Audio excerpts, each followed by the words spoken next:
той далекой стране, где колдовство кругом, приключениями разум пленен.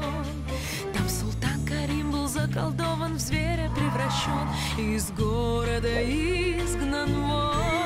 Храбрая Шахерезада должна его спасти, пробираясь сквозь пески пустынь. И пускай опасность ждет их на пути, древо жизни надо найти.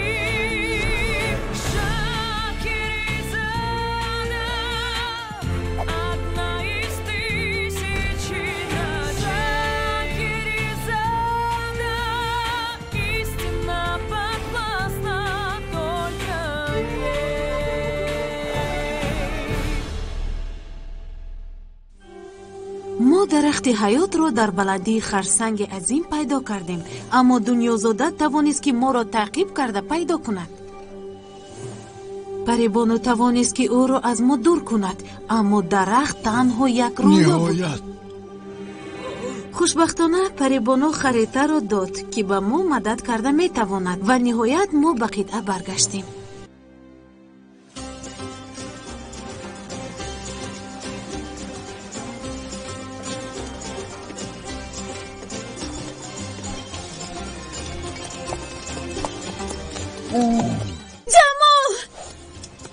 جمال شطوری وفاداری من.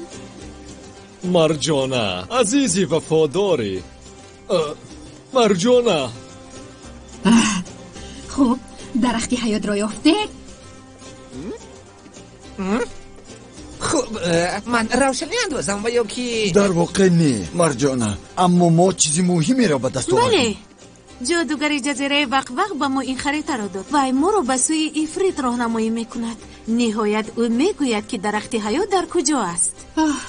باز یک سرگذشتی نو. این پیامور در کجا است؟ متاسفانه ما این حرفا رو خوانده نمیتوانیم، اما در شهر بلورین نفری هست که به ما کمک میکند. نام او دوبان، طبیب طبیبان. چون ما به نزد طبیب میرویم، امیدوارم که او زکام این مخلوق را شفا میبخشد. شاید ما چیزی میخوریم. من چنان گرسنه‌ام که تیارم فیل را بخورم. شما البته بعد از سفر گرسنه ماندید. خیلی خوب. در داخل چراغی من تمام چیزهای ضروری هستند، مثلا روغن برای بدیان کردن. ما برای این وقت نداریم. ما باید زودتر عمل کنیم پیش از آنی که دنیازاده معلوم کند ما زنده هستیم. شاید حالا او درخت حیات را میکوبد. در این مورد ما به شما کامیابی ها آرزو میکنیم. بله ما همراه مرجانه در همین جا میمونیم. از این رو راه های ما جدا میشوند. در واقع ما اسباب های بریدنی داریم. همین ترسیم بود. باور دارم که تو از افریت ها نمیترسی. میترسم؟ من در حیاتم از چیزی نمیترسم، اما سرگذشت های ما انتظار میشوند. اما نه با اون خاطری که من میترسم. حالا من خیلی دلیر هستم. ما برای بهادری تو مینت داریم سیمباد. این تلسکوپی من است. در سفرهای من وفادارانه خدمت کرده بود. این را همراه دعاهای من با خود بگیر. نمیدونم چطور مینتداری خود را بیان کنم. من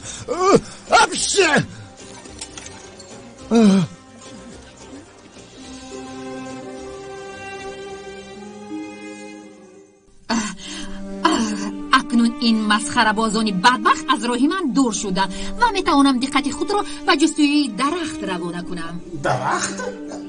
کدام درخت؟ درخت حیات احمق. نخود که به زودی فراموش کرده باشی. عثمان. بله سلطان. جنگاوران را آماده کن، ما امروز به بحری بلورین حمله میکنیم. فهمیدی؟ اما سلطان، روشن است که باز ما شتاب کرده ایستادیم. ما باید قدرت یونان را آموخته تیار شویم. تمام، زودتر باش. گوش میکنم و اطاعت میکنم سلطان من. تو در اونجا چی آماده میکنی؟ میپزم مگر من شبیه یکی از خدمتگاران تو هستم؟ تو تو برای چی به من تنجیلی با مزه تیار نمیکنی؟ اگر مادرم زنده بود برای من بهترین تنجیلی شاهانه را آماده میکرد. بیجین هم روزت نگذرد. هیچگاه فراموش نمیکردم مزه آن را. هیچگاه فراموش نمیکنی؟ من میتوانم این را برای تو تیار کنم.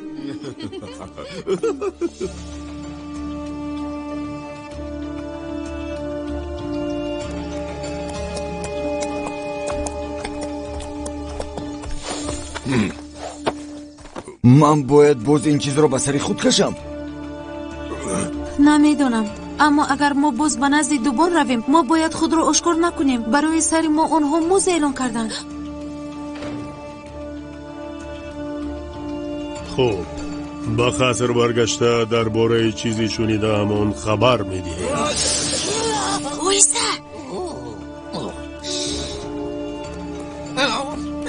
فکر میکنم که کسی ما رو شنید.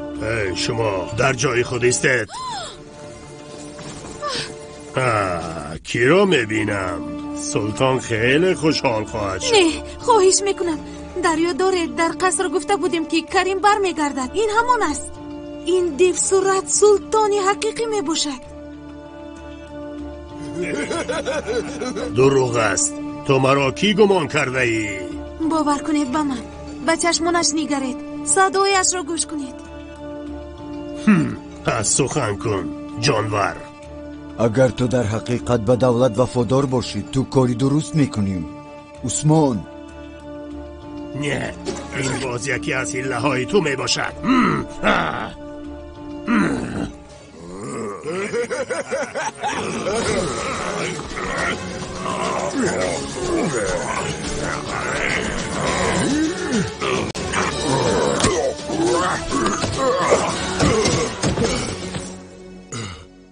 تو چطور این کارو کرده توانستی؟ یکی از جنگاوران بزرگ با من گفته بود اگر نیرنگ های جنگی را نمیدونی جسمی بزرگ هم به کار نمی آید.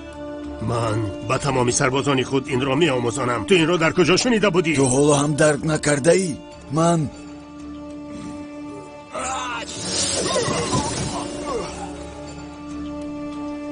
ای در آنجا کی است؟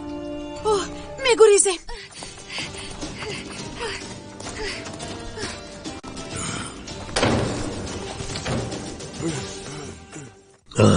رفتیم. ما باید سلطان رو ببینیم.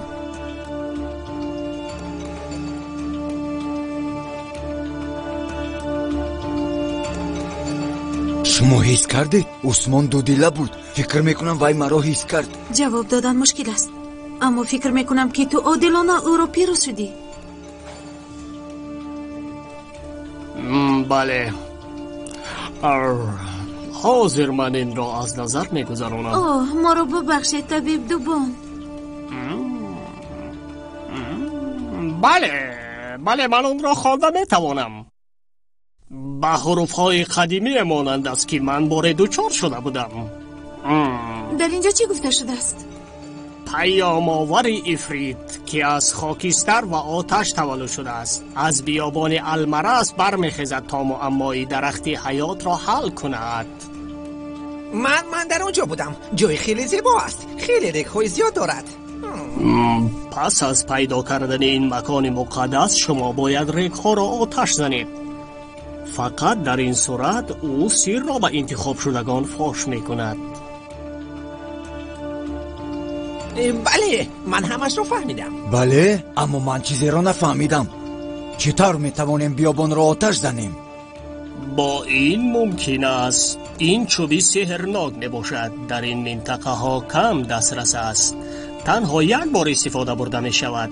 احتیاط باش. خیلی خوب. خب، با شما کامیابی بخواهم. صبر کنید طبیب دوبان، شاید شما هم با ما همراه میشوید. برای مثل بادیانشین در بیابان ها گشتن من خیلی پیری برجامانده شدم. خواهش میکنم، ما به خردمندی، دانش و نابغگی شما نیاز داریم. بله، باز یک نابغه به ما خلل نمیرساند. چی؟ آنها حالا هم زنده هم؟ من از تهدید دلبخشش میپرسم. آنها از ما تواناتر بودند. چه بود؟ دخترک و یا چراغ سخنگوی؟ نه، آن مخلوقی کابل. این خیلی بی‌عقلانه است. بله البته، اما حالا برای حمله شهر بلورین وقتی بهترین است. و مثل این پیاله ما آنها را پاره میکنیم. انا همین خیلی ها نشکست. نه، حالا وقتی جنگ بی‌معنی نیست. آن لحظه فرا میرسد وقتی که ما به قدر کافی توانا شویم که پیروز شده توانیم. باز یک بار دیگر تکرار کن. درختی حیات. ما باید آنها پیشتر به دست آوریم و آنها ما رو به نزدیک درخت برده میرسونند. بله، این به من معقول است. اما چی طور؟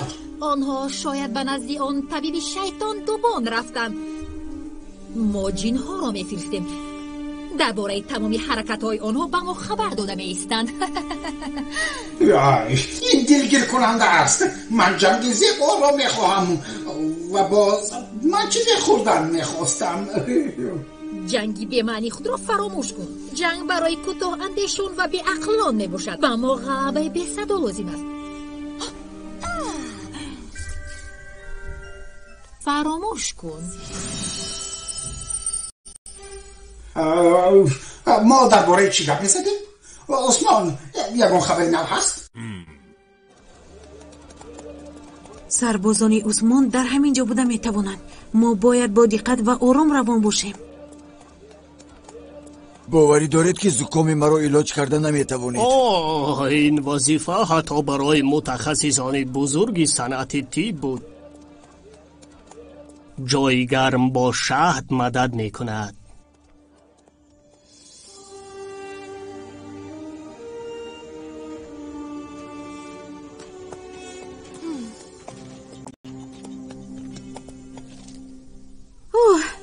به نظرم این همان جا است. این جزیره المرس است. قریب که نصف روزی است. همان طوری که من به نظر داشتم. بله، گرد و اطراف ریگستان است. طبیب دوبون، ما چطور افریت را پیدا میکنیم؟ این دستور دارای حسابهای دقیق است. خب، باز یک چند قدم به این طرف رفتن لازم است.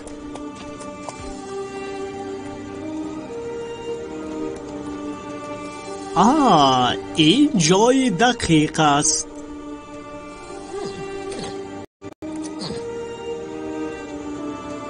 بله، همش درست است. همین طور است. دوبان، شما ما رو نجات دادید. من شما رو با آغوش گرفتن میخواستم، اما خوب، حیات من چون است. حداقل پس از این حادثه ما تنها یک امکان داریم که این را عملی کنیم. شهرزاده، این را به دوش خود بگیر.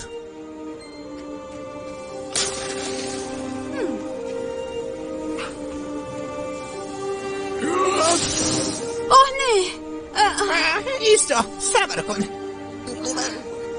بر نمیگردد همین طور.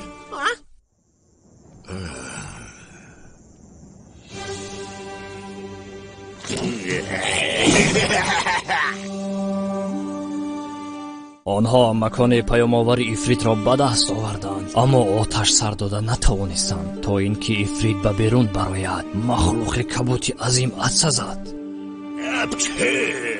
و آتش سیرناک خاموش شد.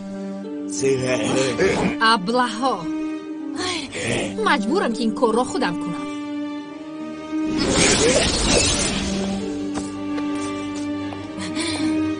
دنیا زاده، مگر ما خوراکی نصفی روزی نمیخوریم؟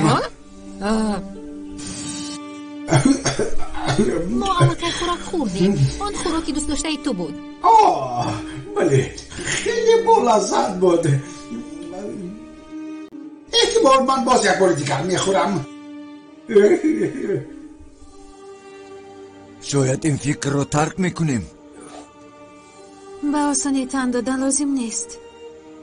طبیب دوبان، شما نابغه هستید. ما باید چیکار کنیم؟ من به خانه برمیگشتم و باز یک چوب دیگر میگرفتم.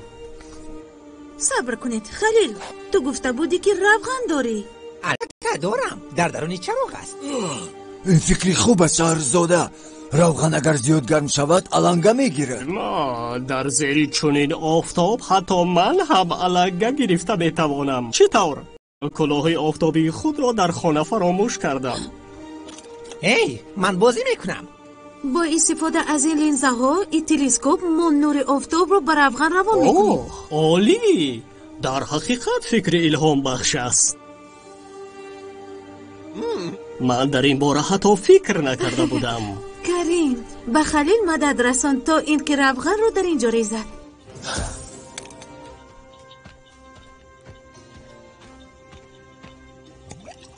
اوه خیلی خوب است.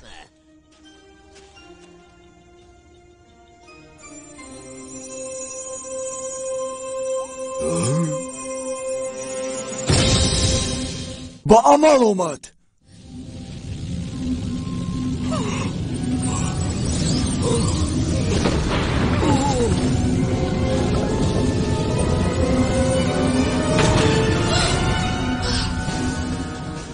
کی با خواب من خلل رساند؟ با پیش بیایید، زیرا سر من تنها یک بار گفته می شود.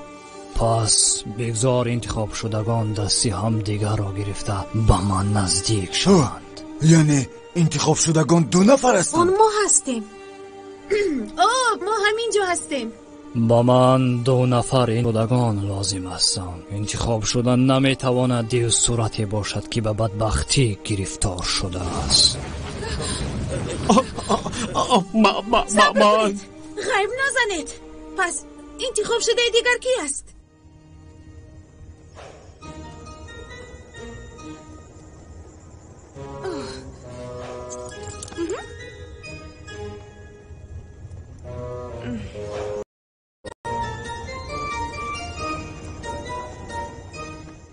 این سیر را بگور میبرم.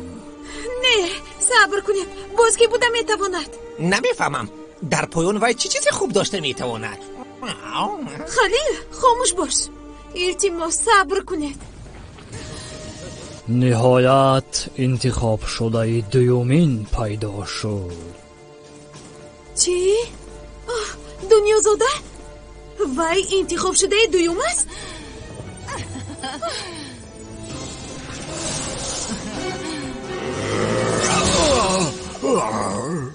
از راه دور شو. من تیارم که تو رو شنوم پیامور. انتخاب شدگان دستی هم دیگر را گرفته به من نزدیک شوند. یعنی من و این دختر؟ نه چون این بوده نمیتواند. برای به دست آوردن درخت حیات ما باید یک جویه عمل کنیم. اما اگر ما معلوم کنیم که وای در کجا است تو با ما خلل میرسونی. درست است و تو با من خلل خواهی رسوند.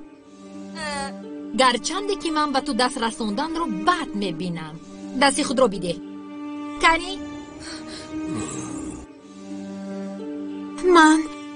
من زود باشید. من دیگر وقت را بیهوده صرف کردن نمیتوانم. من این رو نمیفهمم. مادر تو اسیفه فیسخه بود، اما پدر من هم از این محاربه برنگشته بود. تو تنها شیفته قدرت هستی و یا تو میخواهی از من انتقام گیری؟ انتقام از تو؟ تو برای من رقیبی نوع چیزی هستی. پس تو چی میخواهی؟ درخت حیات همه رو از بدی که در آنهاست حفظ میکند. من این بدی رو برگشته به جهان رها میکنم. مادری من از همین کار رو میکرد پیش از اون که پدری تو سر راهی او رو گرفته بود. اکنون من کاری بزرگترین جادوگر اسیفه فیسخه را که یک زمان زندگی میکرد به اتمام میرسانم. پس درخت حیات چنین کار میکرده است؟ درخت حیات خیر و شر دنیا را در خود نگاه می‌دارد. از شما وابسته است که چی پیروز می‌شود. چطوری که می‌بینی این باری آخر خواهد بود که من با تو دستی دوستی دراز خواهم کرد. این روح‌ها در اینجا چه کرده ایستادند؟ احتمال آنها یگان نقشه بدی دارند. صبر من به پایان میرسد. زود باش ابله، وی حاضر خیط میزند. ما دیگر چاره‌ای نداریم. ما در اینجا هستیم پیامبرم.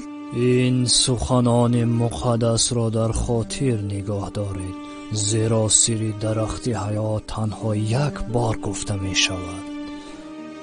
در قصر قدرت بزرگ پیشتاق مخفی وجود دارد.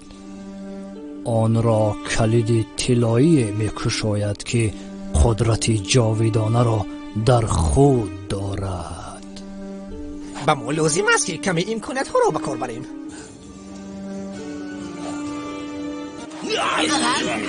آها، در آن چیزی هست؟ زود برگردان.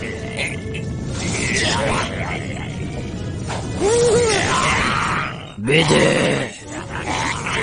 هیچگاه.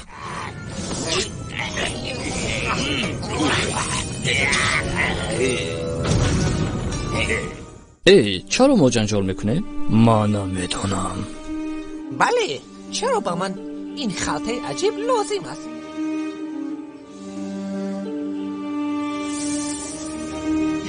تو به زودی نصف میشوی عزیزم، اما چیزی خوب آن است که تو حتی در خاطر هم نمیداری که چرا. سخنی آخرین. صبر کن. من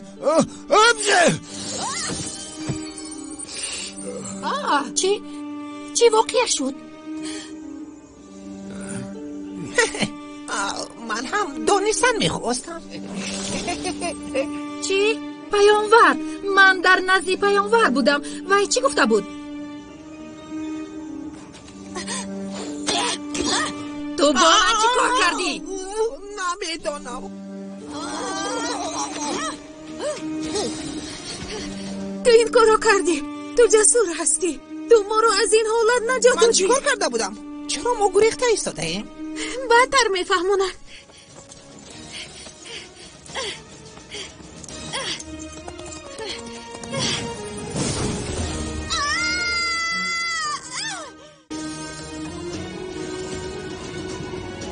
اوه، باز یک سری دیگر. پیشتاق مخفی در قصر قدرتمند بزرگ وجود دارد. اون رو تنها کلید زرین جاویدانه کشاده میتواند. پیشتاق مخفی و کلید طلایی. ما وظیفه نوی به دست آوردیم. بله، و باز یک امید نو. جمال، به شهر شیشگی پرواز کن. همین طور باز یک رشته مهمی را به دست آوردیم. از این مهمتر چی شده میتواند؟ دنیازاده آن را نداشت. برای فایده خود ما باید پنهانی عمل میکردیم. متاسفانه جادوگری دنیازاده بیش از پیش میگردید. اما این قصه را بعدتر به شما نقل خواهم.